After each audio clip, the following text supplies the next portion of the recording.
Hello everybody, Zivul here for some more Redstone fun. And the device I have today to show you is this mechanism on the wall right here.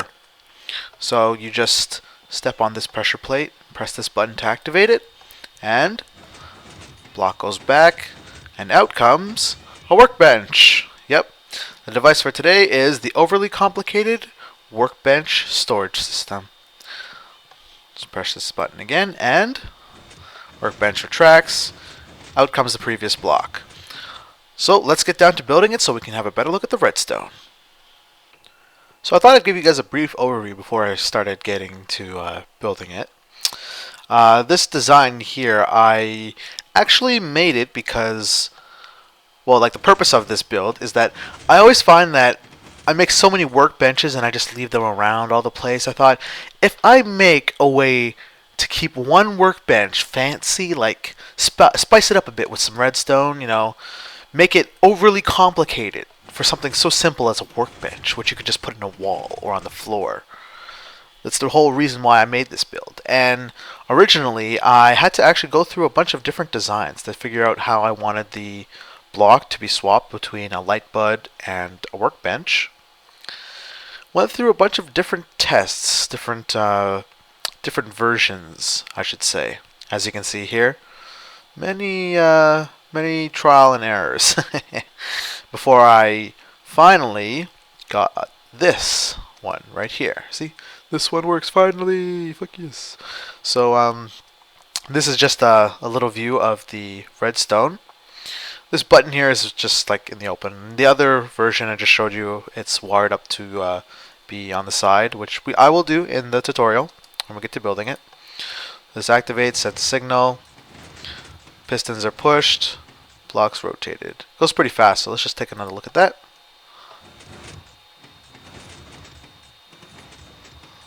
Yep, and there's a light bud. So now let's get to building this thing. Alright, so first things first, we're going to work on the interface where the block is going to be, the workbench. You can design this any way you want, really, but I like this way. The staircase has a nice effect, actually, which I'll point out to you later. And then next, just have a ring like so. Is one too high? Like that. And there should be a sticky piston inside that is being powered and has like so. And, of course, our workbench, which we'll put there for now. So now we're going to start putting in the pistons. The block gets retracted by a piston in the bottom part, so that's the first piston we're going to put in. It should be right here, like so, and then this piston is being powered constantly, and it is at one lower, like so. Two repeaters, one tick, or sorry, two ticks, and then 4 ticks. Dust, repeater, and then redstone torch. And this one is also on 4 ticks of delay. See? Like so. Next thing I'm going to do is going to power this piston right here, which is torch, stone, and dust, like so. So right now the piston is holding that. Eventually it'll retract, and then this piston will retract, pulling the block down. Alright, so the next thing we're going to do is we're going to actually set up the pistons that rotate the blocks. So, and this is all connected through the button, so we're going to continue from here. There are 2 repeaters on 4 ticks of delay. Oops, like so. Dust, dust, and this continues upward, like so, and continues upward again. Dust there. And then it is a line of repeaters, 3 repeaters. Oops, go to dust. And each repeater is on 4 ticks of delay. And then this is connected to the first repeater which is connected to a piston. Now this piston is a regular piston, it is not a sticky piston, like so. So it only pushes the block, it doesn't pull any blocks. And then on the continuing down, oops, put it like there. This next piston is a sticky piston as it is being pulled. The blocks that rotate are being pulled. And it is the repeater that's behind is only on one, no clicks. Next, it goes down again to another repeater. This one also on 4 ticks of delay. Dust, repeater, another 4 ticks. Continuing down again. Dust, dust, and dust to another repeater, of course. No ticks. And this one here is what pulls the block from its original spot. And this is a sorry, no, not pulls. It pushes once the block has been pulled back here. And this is a regular piston. And then on top of that regular piston is a sticky piston, which pulls the piston that is extending the block out, back. And this piston right here is powered from below. So to continue from here. So continue this path down, like so. Dust, repeater, no ticks, dust, dust, and then 2 more repeaters, both on full ticks of delay. Oh, sorry, I made a mistake. This is this should actually be 1 further, like so, and dust, dust, 2 repeaters, full ticks of delay. Yeah, and this all goes to a torch, like so, and it goes up through another torch, like so, and so on and so forth. So it gets to the top here, which is then brought over with redstone to power the blocks. As you can see, the 2 blocks are now powered. So to continue now, all of the pistons have been wired up. They all have a line of redstone that goes to them to power them or unpower them. Now we're going to hook up the button. So back to the bottom here. This line is powered once with 1 repeater, and the button will be around here. And it is powered a second time after it goes through a line of more repeaters. And this has 3 repeaters here, each on full delay. Another one here on 3 ticks of delay, and another one no ticks, or 1 tick, and redstone in between, like so. Now, this is important. Before you go testing it, you have to make sure you put in some obsidian blocks, because the pistons will push around the blocks and cause it to break the redstone. So now we're going to put in some obsidian blocks so that we can prevent this.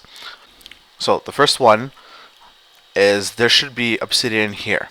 Now this obviously doesn't look very good, but if you build it in a good location, as long as there's at least, say, I think it was 12 is the range of the pistons, 12 blocks in front of it, it won't be able to push these bottom parts. But for the sake of an example, we're just going to use obsidian here for now. Now the next obsidian is right here, which will prevent the blocks from being pushed. Another one over here, as when this extends, it'll push that block, which is why we have the obsidian.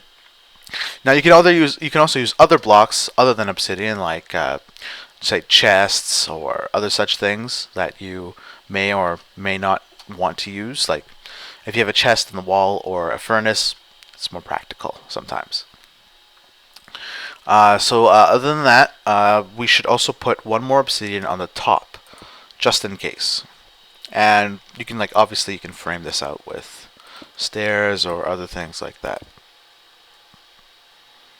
And for the button itself, you can choose however you want it to go, but as long as it connects to this redstone here. So just for the sake of an example, I'm just going to do this. Not exactly the most complicated or extravagant wiring, but it'll do. There we go. Torch and redstone. And I have to invert this like so. There we go. And just put a button on here, power it. And my the original video demonstration I showed you, it goes along here instead of that side. And of course, before we do anything, we need to put in the second block. For this, we're going to use a redstone lamp, like so.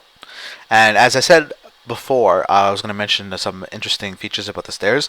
If you use stairs and half slabs, it actually lets light go through it, I found. Anyway, so since this block is being powered and the light's on, it actually allows for a little bit of light to get through. So, now to test it. First test. Click the button. Pistons retract. Oh, seems it didn't work. I must have made a mistake somewhere. Oh, of course, I know where my mistake is. I forgot to put in the second piston. We're missing a piston here that would push the block. So just get another regular piston. And right here, where this block is, put it like so. That should push the block to go over there. Let's test it again. Hopefully this time it works. Should work. Yep. Perfect. We're just missing that one piston. Now, if you want this light out here to be powered, all you have to do is put a redstone torch here. And unfortunately, if this redstone torch is always on, or if you put a switch here, it will power this piston, which is where the other feature came in that had the pressure plate, where if you stood on the pressure plate, it cut off the power to the redstone torch, so it would turn off. So I'm just going to do that.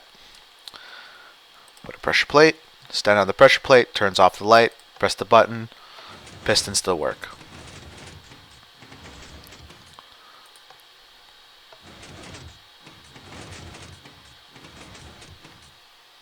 Another fun little use that I found for, with an addition of a couple pistons, if for instance you get certain blocks, say emeralds, which you don't usually get that many of, even through trading with testificates, say you get 9 blocks of emerald, you want somewhere to store it, you can use this to send it down to some storage unit.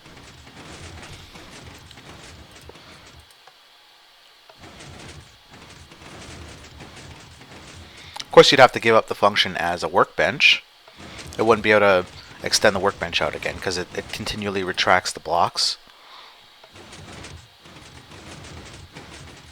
And eventually, do it one more time, retracts the block. Yep, and it keeps going, which you can then use that to, say, send it to some kind of storage unit. So let's take a look at the pistons that I've added. Let's get rid of these blocks here. So basically what I've done is, I haven't added any redstone of any kind, simply added a couple extra pistons. So this piston here, sticky piston, this is that block. This would say normally where the workbench or the light would be. Simply add a sticky piston facing upward here, which would then pull this down. Add another sticky piston over here under where those 2 pistons were, which would then, so that would be pulled down, that would be pulled over, and then add a regular piston, not a sticky piston, right under this piston here, facing that way. Now, I did not have to change any of the timings, add any extra redstone, I just added a couple extra pistons to move the block around some more. So then the block would just, it'd be pushed, keep going down, yada yada yada. Gets over here. I added this, but like you can choose to direct the blocks any way you want, really. Directs that way, keep going, and you make it lead to some kind of storage unit where you can collect the blocks afterwards. So yeah, it's another fun little use that I found for it, and I think I might use it in, say, my single player world for fun, for some kind of big storage system. Anyway, let's get the proper view. Hope you guys enjoyed this little redstone fun tutorial on something that's not really that useful, but I enjoyed building it, and I hope you enjoyed watching it too. So yeah, I will catch you crazy kids next time. Bye.